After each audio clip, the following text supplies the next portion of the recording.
Je tiens à vous dire, parce que je profite de votre émission, parce que je suis souvent ciblé par la presse algérienne. Apprendre son histoire est un acte de résistance. Je suis souvent ciblé par la presse algérienne. Alors, je le précise tout de suite, j'ai pris cette vidéo sur le compte de Zemmour. Elle passait en fait, et c'est Zemmour lui-même, ses équipes, qui postent ça. Je suis la cible de la presse algérienne. Alors, cher monsieur Zemmour, je vous donne du monsieur. Et en plus, je vous vois. C'est extraordinaire. Je veux dire, la politesse, n'est-ce pas? Monsieur Zemmour, vous n'êtes pas déjà la préoccupation ni de la presse algérienne, ni de l'Afrique en général, et encore moins la préoccupation des Français. Avec un score de moins de 1% à la dernière présidentielle, avec 0 député aux dernières législatives, qui êtes-vous? Pas de maire, pas de ville, pas de député, pas de conseillers régionaux, généraux. S'il y en a, mettez-les en commentaire. Députés, il n'y en a pas. On ne sait jamais, les autres, je ne suis pas au courant de tout.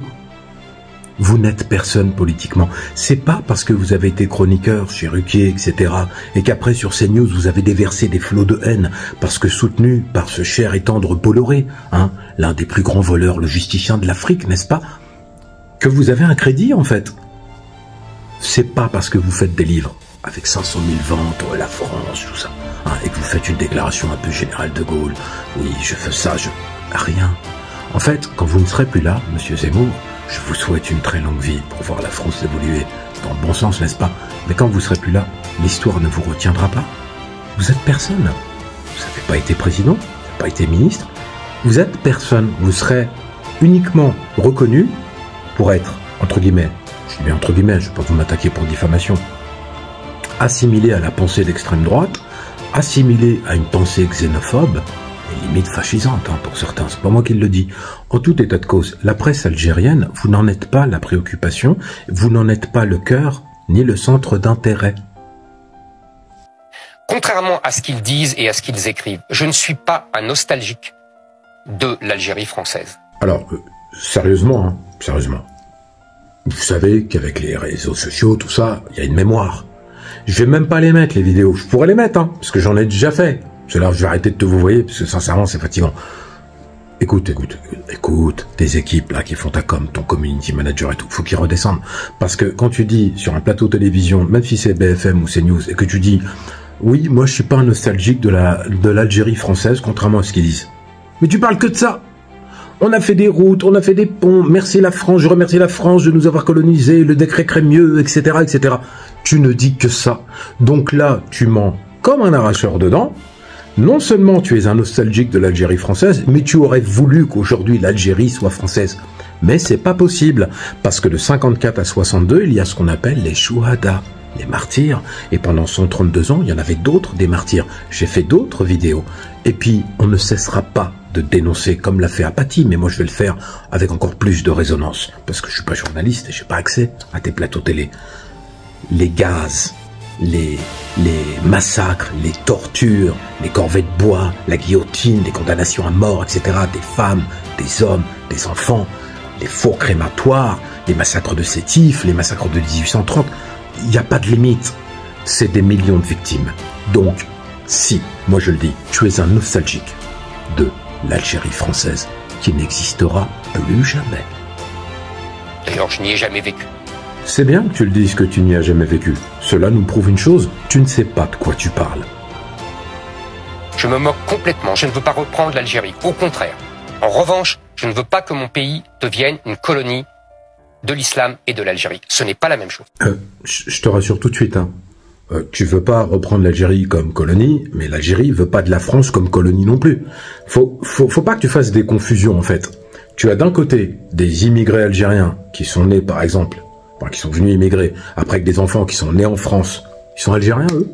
Ils sont algériens, bien entendu. Mais ils sont aussi français, sur la nationalité française. Zinedine Zidane, même si on te le répète tout le temps, il est français ou il est algérien? Karim Benzema, il est français ou il est algérien? Il joue en équipe de France, mais il est algérien. Ses parents sont algériens. Donc tout ça pour dire, je prends deux exemples, voilà, les plus marquants entre guillemets. C'est pas vous êtes algérien quand ça nous arrange, vous êtes français quand ça nous arrange.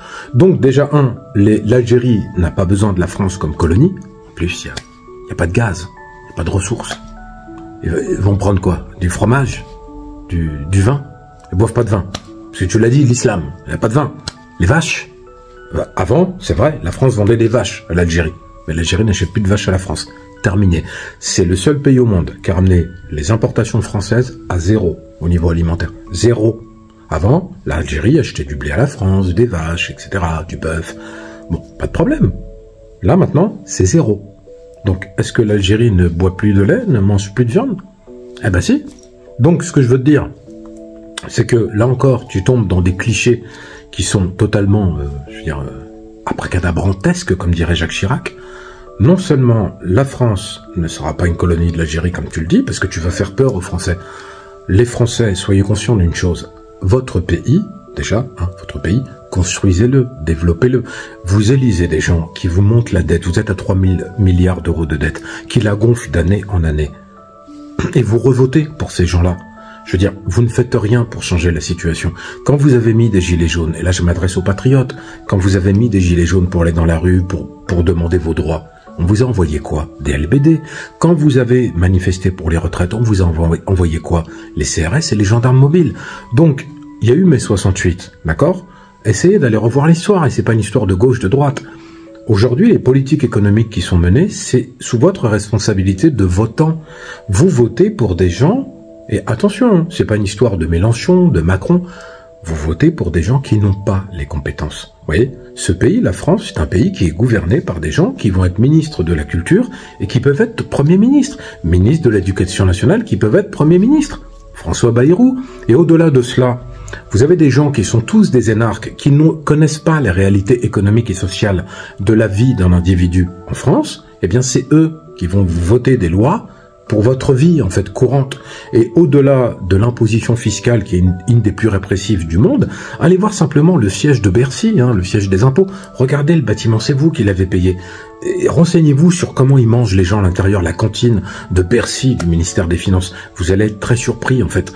Quand vous voyez que ce bâtiment, la taille qu'il a, etc., les services fiscaux, c'est parce que vous êtes la vache à lait. Et eux, ils pompent, vous voyez, le prix de l'essence, etc. Bon, bref. Ça, c'est une parenthèse. Et là, il a mis le mot islam dans sa phrase. Alors, je veux pas de l'Algérie, je veux pas de l'islam. Je rappelle que la mosquée de Paris a été érigée en 1926, n'est-ce pas? Elle a été payée par la France pour rendre hommage aux plus de 200 000 combattants musulmans, africains, qui sont morts pour la France pendant la Première Guerre mondiale et la Deuxième Guerre mondiale. Ça, c'est le premier point. Parce qu'elle a été ouverte en 1926, après la Première Guerre mondiale. Cette mosquée, elle est arrivée un peu après 1905, loi de séparation entre l'Église et l'État. Parce que c'est vous, les Français, qui avez fait une révolution contre l'Église. Vous avez en fait guillotiner des bonnes sœurs, allez regarder, c'est de l'histoire, des bonnes sœurs, des prêtres, etc., des moines, vous les avez guillotinés par dizaines, cinquantaines, centaines, au seul reproche qu'ils étaient chrétiens catholiques. C'est-à-dire qu'en fait, quand vous voyez les massacres de la Saint-Barthélemy en 1572, ce sont des Français qui massacrent des Français, des catholiques qui massacrent des protestants. C'est pas l'islam. Ce que je veux dire par là, c'est que on va pas dire il n'y a pas le Bataclan, on va pas dire il n'y a pas Charlie Hebdo. Il y a eu tout ça, il n'y a pas de problème. Mais moi je dis toujours la chose suivante, l'hypercachère aussi bien sûr, faut pas oublier. On n'est pas d'accord, quelle que soit sa religion, qu'on soit juif, musulman, chrétien, athée, agnostique, spiritualiste, fétichiste, tout ce que vous voulez. On n'est pas d'accord avec ce genre d'action. Je veux dire, qui va cautionner d'aller rentrer dans une salle de concert et tirer sur des gens? Personne. Vous allez dire que c'est l'islam qui a fait ça? Mais attendez, l'islam encourage de faire ça? Je l'ai déjà dit, la majorité des musulmans veulent vivre paisiblement. Ils sont pas tous avec des armes à la main. Et après, essayez d'aller voir plus loin derrière le rideau. J'avais déjà parlé de ça dans un live. Je me rappelle qu'on m'avait dit non, on m'avait clashé.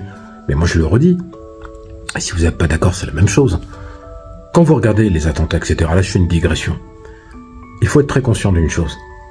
Le matériel dont bénéficient ces organisations, les pick-up, les motos, les armes, les formations, etc., c'est pas fabriqué chez eux en fait. Vous voyez? c'est qu'il faut se poser les bonnes questions. Quand on connaît les coulisses du monde du renseignement, quand on sait comment ça marche la déstabilisation, n'oubliez pas qu'Oussama Ben Laden, au départ, il est formé par la CIA. Et c'est pas du complot, hein. La CIA a formé Oussama pour faire la guerre aux Russes en Afghanistan. L'ennemi d'hier est devenu l'ennemi de demain. Regardez Zawahiri, docteur Zawahiri, l'Égyptien qui a créé Al-Qaïda. C'est la même chose. Quand vous regardez aussi la mise en place des Shabab, quand vous voyez ce qui se passe avec l'AES, par exemple, qui s'est organisé pour lutter contre le terrorisme, avec des groupes qui sont armés et qui se promènent de frontière en frontière, avec des pick-up qui sont pas des pick-up africains. Les Africains, ils fabriquent pas de pick-up. Ils ont des motos, des pick-up, de l'essence. Vous faites des calculs qui sont tout bêtes. Un individu, faut qu'il mange, faut qu'il mette de l'essence, faut qu'il boive. Vous voyez, tout ça, c'est une logistique qui est très lourde. Vous voyez qu'ils font comment, en fait? Ils trouvent de l'eau comme ça, par magie? L'essence, ça descend du ciel? Si on fait des calculs tout bêtes, ça coûte quasiment 200 000 € par mois, pas par an, par mois, pour faire vivre, en fait, des unités comme ça, là, qui vont faire des attentats et tout. Qui paye? Qui finance? Posez-vous les bonnes questions. La déstabilisation, ça commence comme ça. Si on veut faire tomber, par exemple, l'AES, on va pas envoyer des Africains. Voilà, de manière ouverte, avec la CEDEAO, oui, revenez nous voir, revenez dedans. Non, non, il faut faire de la déstabilisation. Vous voyez? Après, ils savent le faire. Et je reviens, quand même, à Zemmour, l'Algérie, l'islam. Le problème, c'est que pour faire peur aux gens avec l'islam, c'est très facile. Il suffit de parler d'attentats, de montrer des images horribles, Daesh, etc. C'est affreux. Mais, est-ce qu'on va montrer les gens paisibles? Est-ce qu'on va montrer la fraternité? Moi, j'ai écrit Voleurs d'âme, par exemple. Dans Voleurs d'âme, il y a les Algériens de la mosquée de Paris. Voilà. Voleurs d'âme, c'est ça. Vous savez, les Algériens de la mosquée de Paris qui accueillent Yawa, une jeune Sénégalaise, qui cherche son mari en 1942. Ce sont des Algériens, l'imam Mesli de la mosquée de Paris, qui a été déporté dans un camp de concentration parce qu'il cachait des juifs. Le recteur de la mosquée de Paris, un Algérien, Kadour Ben Gabrit, qui lui aussi a participé à cela. Il a même eu un certificat de la résistance. Après, il y a des polémiques qui disent il a serré la main des généraux SS. Mais moi, je l'ai toujours dit, c'est écrit dans mon livre Voleurs d'âme. C'est de la politique. Vous voyez, il fait de la politique. Il n'a jamais été un sympathisant du régime nazi. C'est un résistant. Vous avez des centaines d'Algériens qui se sont battus. C'est dans mon livre Voleurs d'âme, je le répète et c'est important, qui se sont battus aux côtés de juifs, aux côtés de musulmans, enfin entre musulmans, et avec des chrétiens, des athées, tous ensemble. Voleurs d'âme, c'est ce que raconte mon livre. La fraternité. Oui, c'est ça la citoyenneté quelque part. Ils se sont battus sur des idéaux et il y en a qui sont morts pour ça. C'est ça qu'il faut dire. C'est pas, je veux pas de l'islam. L'islam aujourd'hui est une religion en France, la deuxième religion de France. Et allez dans des mosquées le vendredi et allez dans des églises le dimanche, catholiques. Vous allez voir qui est vide et qui est plein. Je suis pas en train de dire c'est mieux d'aller dans une mosquée, pas du tout. Je dis simplement qu'il faut prendre en compte le fait qu'il y a des citoyens français qui sont musulmans. La laïcité, c'est pas d'interdire les religions, c'est le vivre ensemble en fait. Donc, Zemmour, redescends. Parce que ce que tu dis, ça n'a aucun sens. T'as beau, blablabla, pour aller chercher ton public, hein, les xénophobes, ça fonctionnera pas. En tout état de cause, Algérie, France, divorce consommé. Mais il n'y a pas eu de mariage. Il y a eu une rupture, hein, et pas conventionnelle. 1962. Abonnez-vous.